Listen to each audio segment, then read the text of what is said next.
Troisième évolution constatée, dans le cadre toujours de ce code et des différentes conventions ratifiées dans le cadre du droit des affaires, il y a eu l'affirmation de l'impertinence de séparation des pouvoirs. Désormais, la RDC a en substance reconnu que les actes d'assemblée, tout comme les décisions judiciaires et les comportements des institutions de justice et de l'exécutif, ne seront plus différenciés devant la responsabilité internationale. Et donc, l'État répondra de sa responsabilité lorsque les enfreintes constatées seront d'émanation, par exemple, judiciaire, y compris les décisions rendues ayant été coulées en force de la chose jugée. Quatrième avancée, c'est la reconnaissance de la priorité du juge optionnel et du fort dématérialisé sur les compétences des tribunaux locaux.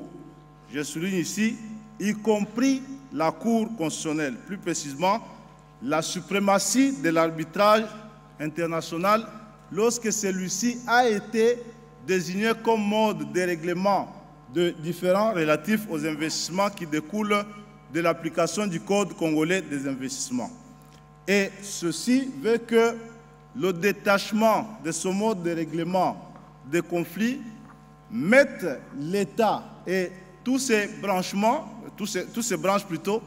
en position de se soumettre, y compris lorsque ces enfreintes découleraient de ses propres organes comme la justice. Comment ça fonctionne? C'est la deuxième préoccupation que je vais évoquer ici.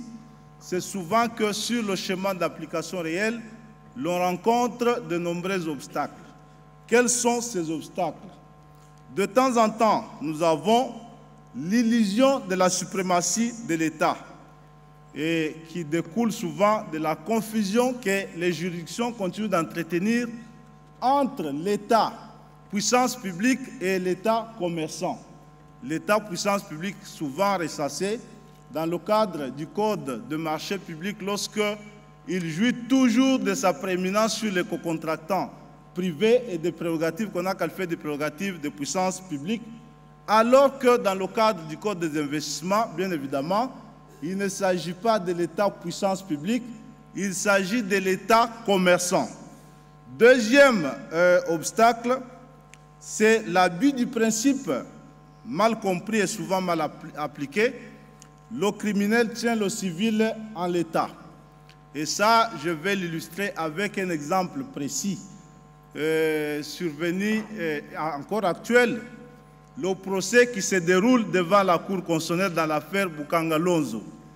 Il porte sur le détournement présumé de deniers publics dans le cadre des entreprises de Boukangalonzo.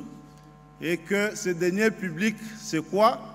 C'est les apports que l'État congolais aurait placés dans la création de ces entreprises qui sont trois et qui ont été une association avec un particulier agréé au Code des investissements.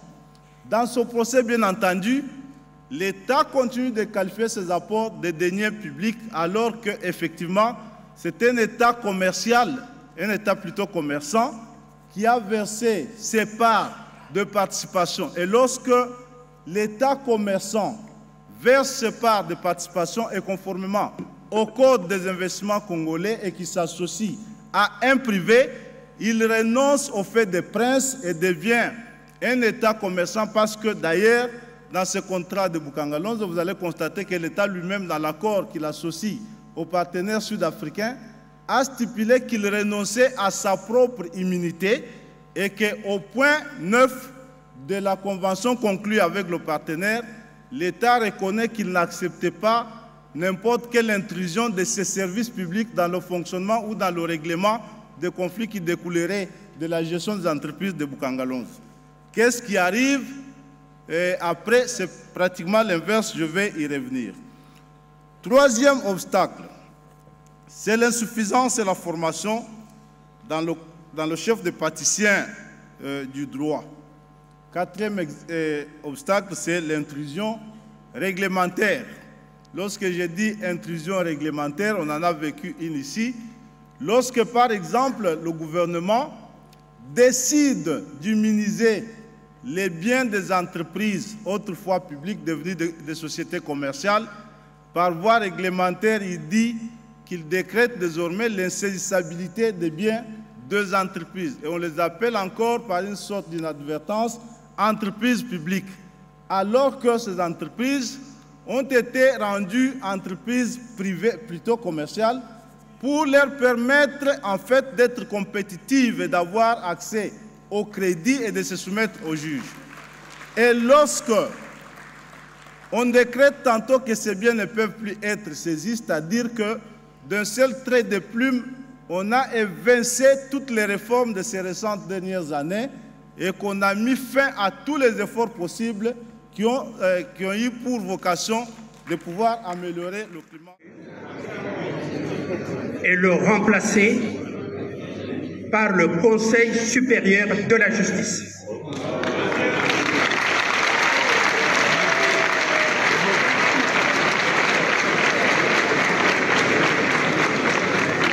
Monsieur le ministre d'État, vous avez raison. Monsieur Ifasso, vous l'avez dit, vous avez également raison. La justice, ce n'est pas la magistrature.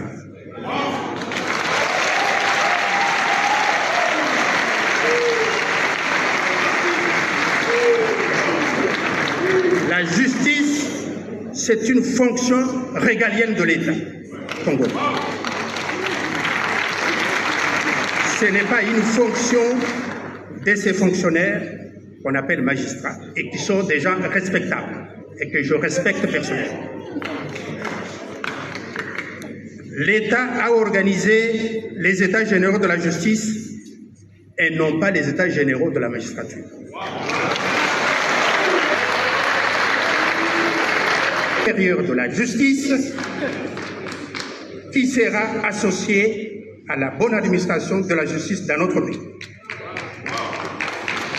Le Conseil supérieur de la justice va reprendre et élargir les compétences actuelles du Conseil supérieur de la magistrature.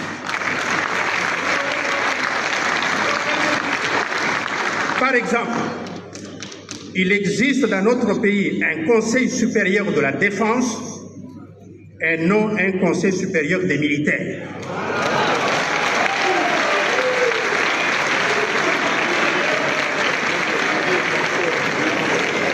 Qui traite des questions liées à la défense du pays qui est une fonction régalienne de l'État.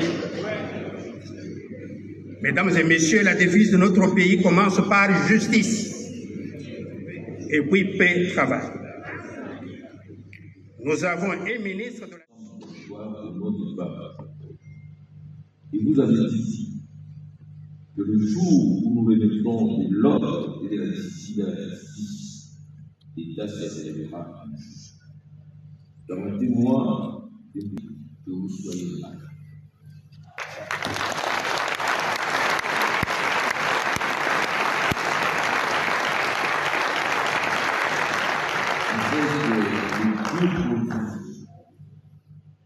De l'université congolaise, vous êtes en train de montrer à la face du monde que le Congo est capable de produire.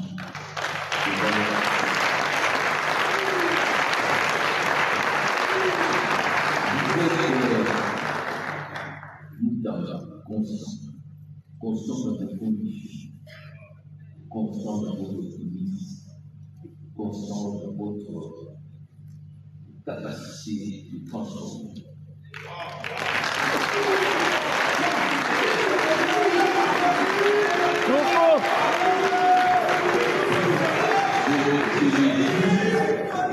Parce que j'ai vu au collège Maïli, quand je fais mes études à la faculté, pour mon déjà que j'ai posé en premier cadre comme je le pose. En deuxième année, j'étais sûr de l'étudiant de la faculté. Et tu as fait du et tu as fait jouer la tête.